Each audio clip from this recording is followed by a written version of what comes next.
Welcome to Resilience Redefined. I'm your host, Michael Ostrolenk. This show is about building better humans, institutions, and systems. On the show, I'll be interviewing many different experts from across many different fields, including human optimization, health and fitness, team building, mind-body medicine. In the institutional space, we're looking at different institutions and how we can create new ones, new models and maps, including in medicine, in education, in intelligence community, in law enforcement, in the military, especially in the special operations community. Thanks for being here and enjoy the show. Welcome, Michael Roviello, who is a co-founder of Optimyze, a Phoenix area human optimization and wellness center. He's a U.S. Navy helicopter search and rescue swimmer turned educator entrepreneur. He later earned graduate degrees, an MBA, and a master's in adult education, and studied at the University of Phoenix. Michael is a Wim Hof Method certified instructor and XPT contrast therapy coach who guides people through breathwork, cold immersion, saunas, and recovery practices to boost resilience and performance. Michael, great to have you on. Thank you, Michael. Thanks for having me. Yeah, I was just thinking, I need to come to Arizona and play with you because you do some really cool stuff there. Before we get into Optimize, your company and what you do, tell us a little bit about your background. What led you to eventually do what you do now? What you do now, profession?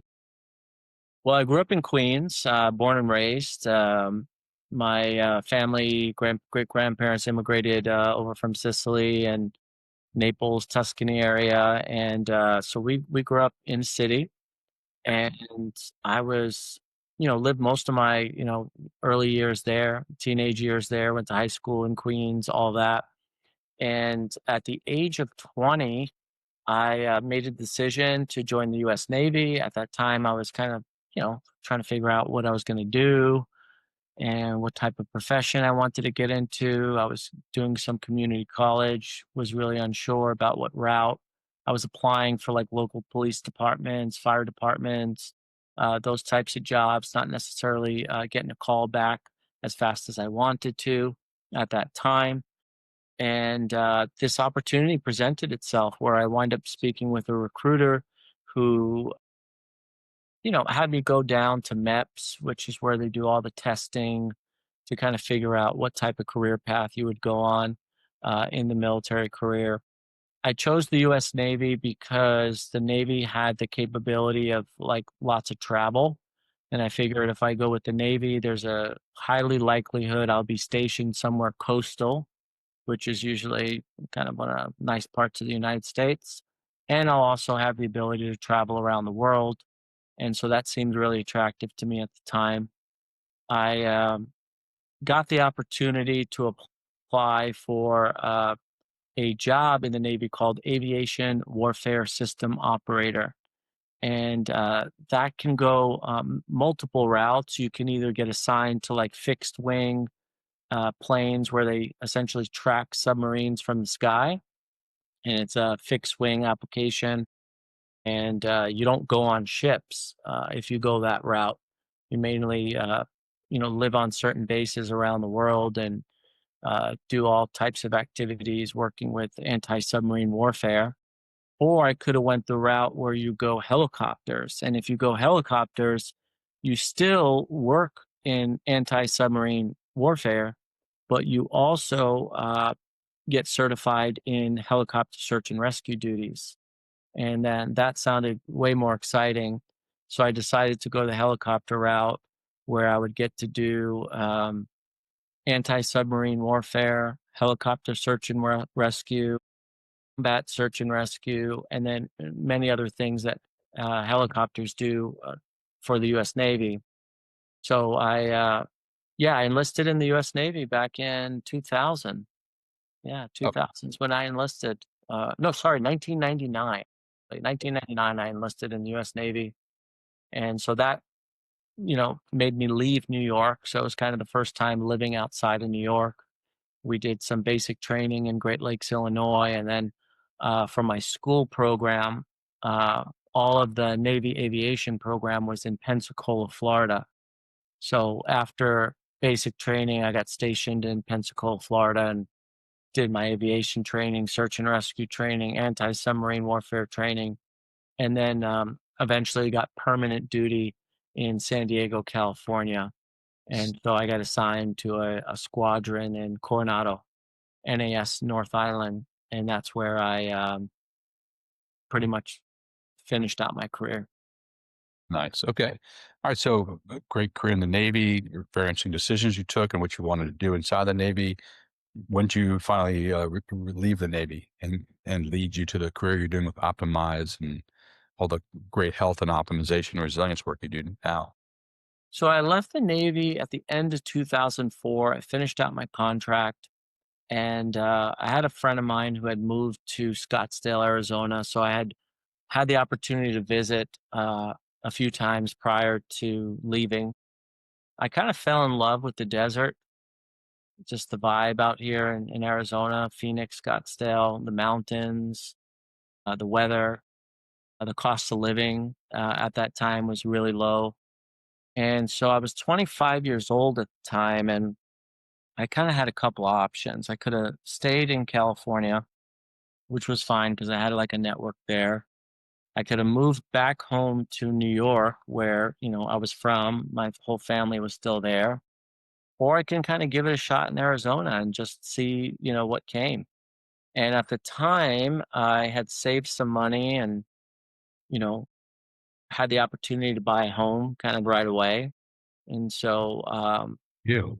I was looking for jobs, and I wound up getting recruited by the Office of Military and Veteran Affairs, which was a department of University of Phoenix. They had a whole entire department that essentially serviced military personnel, active duty reserves, veterans, retirees, military family members.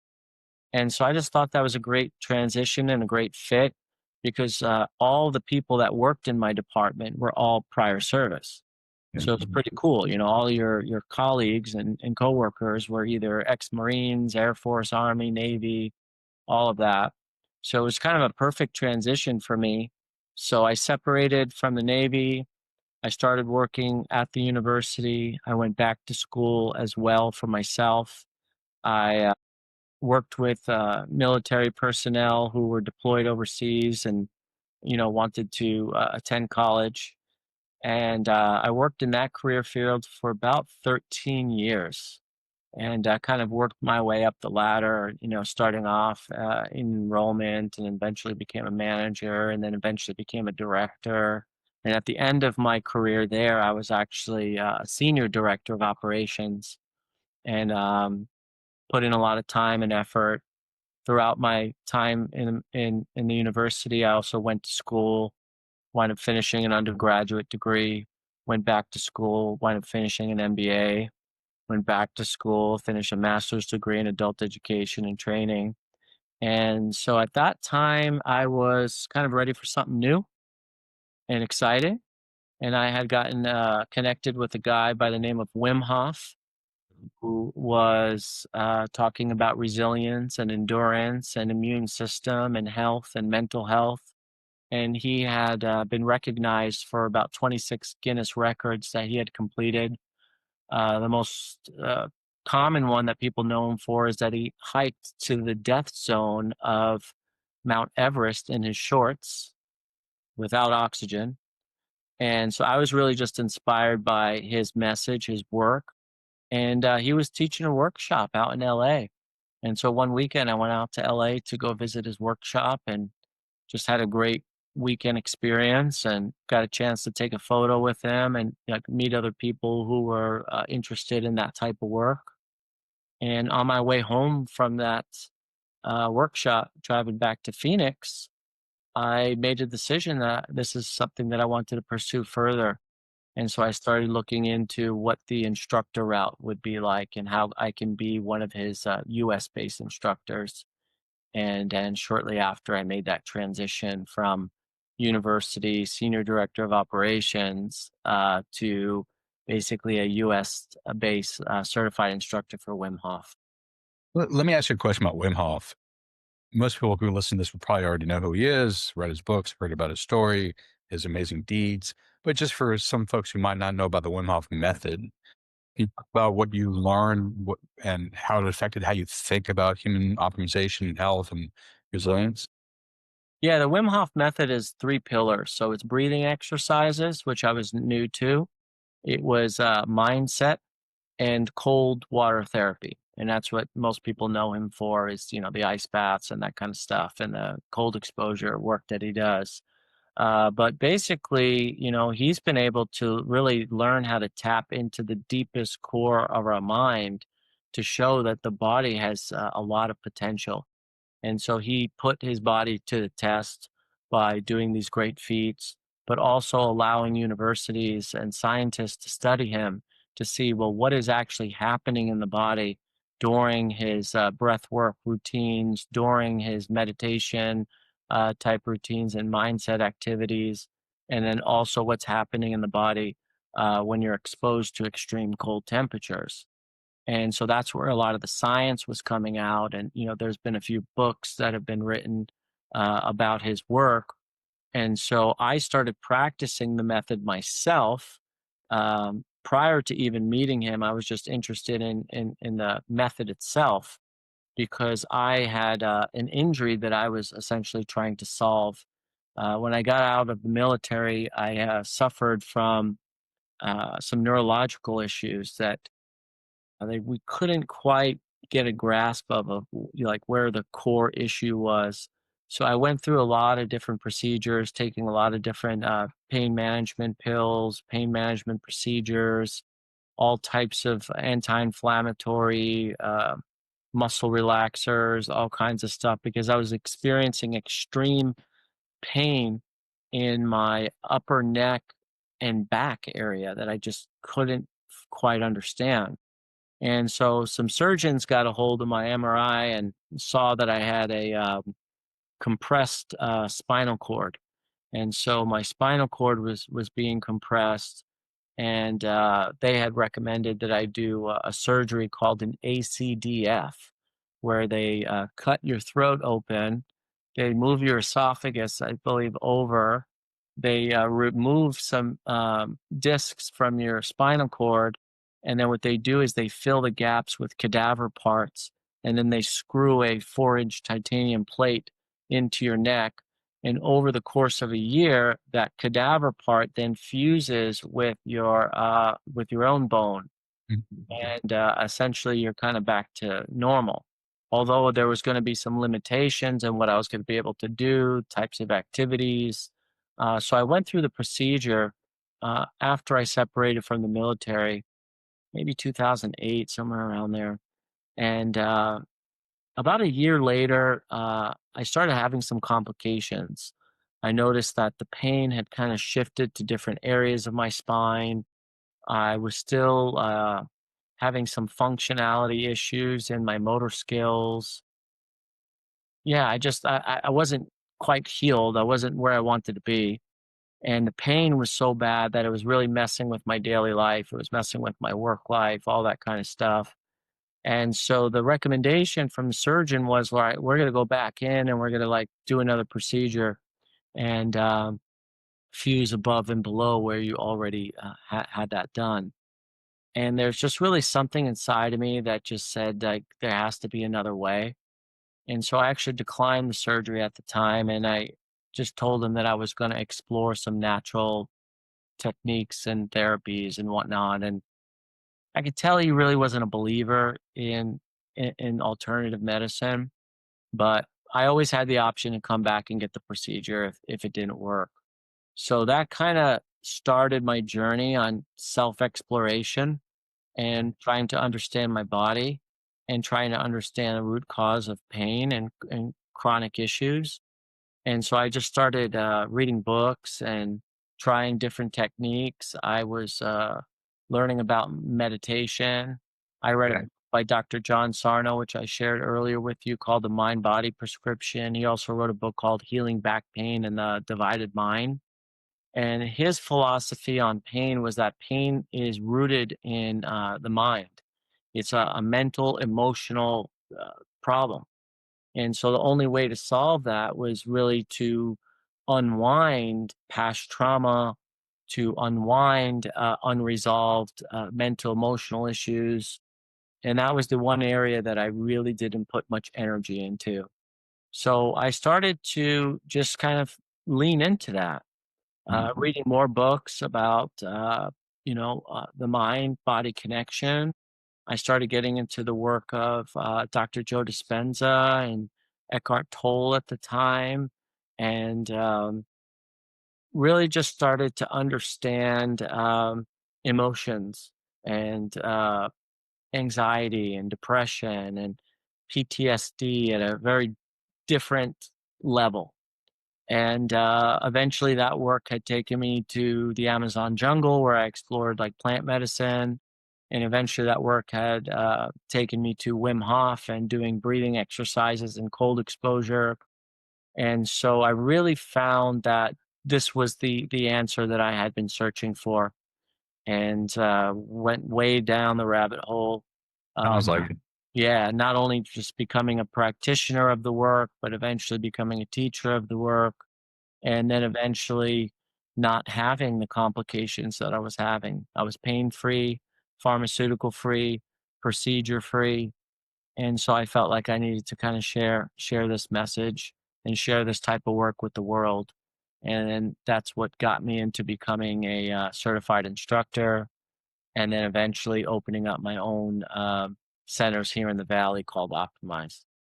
Yeah, and what a beautiful story. It takes a lot of courage, from at least my experience, for people to go against medical advice and to go explore alternatives. What was it about you that allowed you to kind of break the convention and not to say, hey, maybe I'll come back, but I want to explore other things? Has that been a natural thing in your life where you've kind of challenged the dominant paradigms and explored other things, or was that new for you at the time? I've always been a bit of a pathfinder in the sense of like, I like to take people's advice, but I'm also cautious about taking people's advice. I like to actually have the experience myself, and then I can kind of make up my own mind on whether I find it beneficial. Okay. And that was the problem that I was running into, is like when you are healing and you're hurt and you're trying to find answers, you just get a lot of advice. So I was getting professional advice from, medical doctors and surgeons. I was getting advice from, friends and family. Everybody had a new kind of remedy to try, or new supplement to try, or a new routine to try. And so I just said, okay, well, I'm just going to try it, and see how it feels. And when you're reading books, I was reading all these books about professional and life development and all this stuff. The one thing they kind of all had in common was, meditation essentially. So I saw that there was definitely some magic in that, but I wasn't getting the benefits from meditation like a lot of people were sharing. So I realized I don't know how to meditate. So I need to really learn how to do that. So I started trying different techniques, and things just started adding up for me. I started realizing that in order to feel balanced in life, you have to kind of pour energy into different buckets. And one of the buckets was, physical, right? Eating better, uh, uh, healthy exercise, um, figuring out what type of food and stuff like that to put in your body. But then I started to like put energy into mental, you Yeah. the mental bucket, really just reading more books and uh, being cautious about what I'm consuming, energetically, type of people I spend my time with, the types of activities I'm getting involved with, overindulging in alcohol and those types of things, removing myself from those types of scenarios. Then I had to kind of learn more about the emotional body and like processing emotions, and, what are emotions? And, is it something that we want to like numb and not feel, or is it something that you want to feel and learn how to move through in a healthy way? And the one area that I was not putting any energy into was spiritual. Okay. And so I really had to start leaning back into my faith.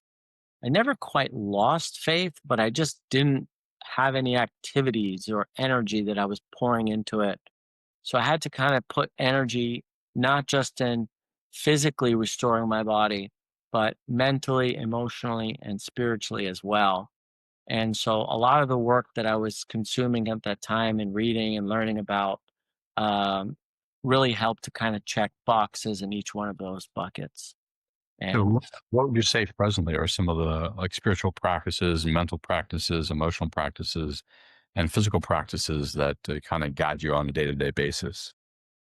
well, one of the most powerful things that really helped me in my healing was learning how to say no. Learning Nice, how to say no to activities that didn't serve me. nice. So, I was on one path and I kind of had certain patterns and behaviors, watching a lot of football, maybe a little bit of gambling, drinking a lot of alcohol, spending times and the types of conversations that we were having around, partying and that sort of thing. So really like saying no to that and saying yes to more things that were nature based, hiking, Okay, camping, um, learning about Native American practices and their philosophy on health and wellness and spirituality. Um, Mentally, I was reading more. I was spending less time watching TV. I was going to seminars and workshops and trying to expand like my understanding and knowledge. And then you always meet kind of like-minded people at these types of events. So that helped to expand my knowledge. Spiritually, I started getting back into my faith. I started researching a guy by the name of Edgar Casey, who was a psychic from the 1800s and 1900s. He had a lot to say about the soul and where the soul comes from and what the soul's purpose was, and kind of what happens after death, what happens before death. So I got really interested in that. is, That helped. is he still of interest to you? His system? Yeah, I still follow it today. Because Yeah, a friend of mine's wife works for the ACE in I think Virginia Beach. ARE. Oh, ARE, sorry, ARE. Yeah, yeah, yeah. Small world. Thing.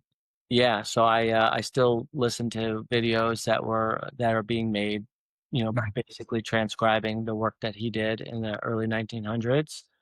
I started going to church at that time and trying different types of churches out that were different from the way I was raised, which was Catholic. I started to create kind of more of a gratitude practice, essentially being grateful. I started to just be more kind, to the people around me and to myself. So really, all of this just kind of led to a significant lifestyle change. And so that was really one of the most powerful things, was just changing my lifestyle, changing the people I spent time with, changing the activities that I got involved in, and yeah, those types of things. It's wonderful. So, and now you're fully invested in taking those experiences and ideas and practices, and they're part of your Optimize program in there in Arizona. Yeah, so once I started teaching Wim Hof, I met my business partner Jesse, and so he was also on the same path where he was becoming a U.S. based instructor. Okay. And there's just a handful of us in Arizona, so we all like would get to know each other and meet up. And so we started kind of hosting workshops together where we would co-facilitate, and people would come to the workshops and we would describe the Wim Hof method. We would talk about the scientific research. We would talk about how the human body works, the brain, understanding brain waves. We were understanding inflammatory processes and immune system. Those are all words that are like kind of like loosely thrown around, but people don't have a good, deep understanding of how the system actually works. And so, me being just a curious person, I really wanted to understand it at a very deep level. I wanted to be able to speak the same language that the doctor spoke to me. So I started essentially studying like I was a medical student. Uh, Nice. Yeah. re- yeah, really researching textbook. I would read textbooks, you know, and so really just started to understand the body from a deeper understanding, especially all these different systems, the nervous system, the fight or flight response, adrenaline response. And Wim Hof's program is actually really thorough. The people that are the instructors that teach the instructors are just really smart people. And so I was learning a lot about the body. And so I would host these workshops. I'd fill them up, sometimes 25, 30 people. We would have these amazing 4-hour, sessions where we would learn about the body and go through the activities like the breathing and like the cold exposure. And then after the workshop, everyone was so jazzed up. They just felt so much better. They were happy to be in an environment where they were meeting these like minded people. And so I was actually building community. Nice. And so after teaching so many workshops, it just made sense to have a place where people could come every day and practice. So that's kind of what gave us the fuel to start our first center, Optimize Mind, Body, Breath in Phoenix, Arizona. Right. And at that center, we were we had incorporated breathing exercises, cold exposure. We brought in saunas, red light therapy, compression therapy, PEMF therapy. And we gave people the opportunity to basically go through a circuit where they can utilize all the therapies in one session. And so we just started building community. And then that gave us the energy to open up our second one on a different part of town. And then we opened up a third one on a different part of town. And now we got a fourth one on a different part of town. So to this day, I own and operate, 4 locations. I still teach the Wim Hof method. I was actually just with Wim in Spain last week. I started taking my Navy training and my rescue swimmer training, and I created my own water training course here locally called the Underwater Confidence Course. And I believe that's how we got connected. And Thank so, you. mainly, a lot of my work is centered around resilience, mental health, emotional health. Uh, the activities we do is everything from cold plunge sauna, red light, to water training, physical fitness, and all of that. Unpack a little bit about the underwater work that you offer for confidence building a little bit. So when I was in the Navy, I had to go through a lot of water training. I was obviously a U.S. Navy rescue swimmer, so our job was to basically rescue people in severe distressed situations. I mean, we're talking about the middle of the Pacific Ocean. There's no resources out there. So shipping is always happening, right, in the middle of the ocean, coming from Asia to the United States and back and forth. Well, ships are in distress. There's storms, there's problems, there's issues. People get hurt, on these ships.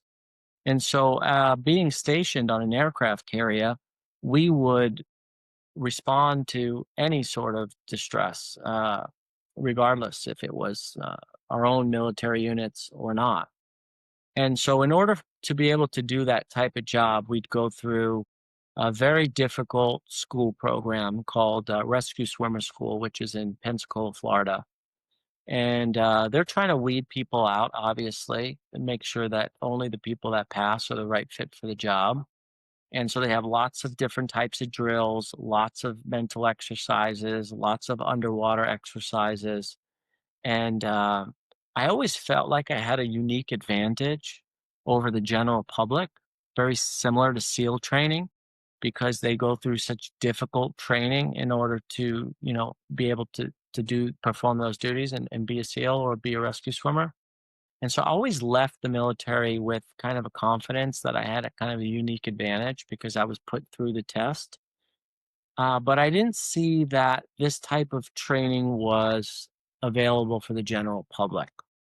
But there was a guy by the name of Laird Hamilton who was like one of the original big wave swimmers, and he had developed a training program called XPT. And so I was watching him on YouTube and Instagram, basically doing all these really cool underwater drills with weights and heavy bags and all kinds of stuff. And I went out and went through their certification program Yeah. out in California. And so I came back with the training that I did at XPT. I had my training that I had done with the Navy Rescue Swimmer School, and I kind of just combined the efforts. And I put out a class called the Underwater Confidence class, and I marketed it to people who were really looking to build real confidence. And the only way to build real confidence is by like going through situations and seeing how you're able to react and respond. Right. And gave people real time activities that we can perform in the water. Um, and with the end result of just like boosting your overall fitness, CO2 tolerance, um, mental, resilience, and then of course confidence. And so I've been hosting that training pretty much monthly here in the Phoenix market. I also teach in Houston on occasion, Yeah, that's good to know. Okay. Texas. Yeah. And I've been teaching that now for a little over 2 years. Fantastic. So, where can people learn about Optimize, one of your four centers, or all four of your centers there in Phoenix, Arizona, as well as the water confidence course that you said is in Arizona too, but also in Houston, Texas? Yeah, I rent out facilities and then I'll utilize their pool and then we'll teach like a 2 hour workshop on the water training. The best place to find me is really my Instagram. It's kind of where I'm most active. Okay. So it's just at Michael_Roviello, and that's the easiest place to find me. And then also, we do a lot of promotions and a lot of education on our Instagram channel for Optimize. And so that's at OPTIMYZE.me, or our website, which is just optimize.me, OPTIMYZE.me. And so, yeah, website, social media, easy ways to find us and connect. That's awesome. I'll make sure to include all those in the show notes. Last question for you. What's exciting you these days? Ooh, so what's exciting me right now is slowing down the pace of life. I just got back from Italy, and I have a few takeaways from my time in Spain and Italy. And um, I would say the Europeans, they really know how to enjoy life and they're way more present in life. That was my experience being there. They take their time.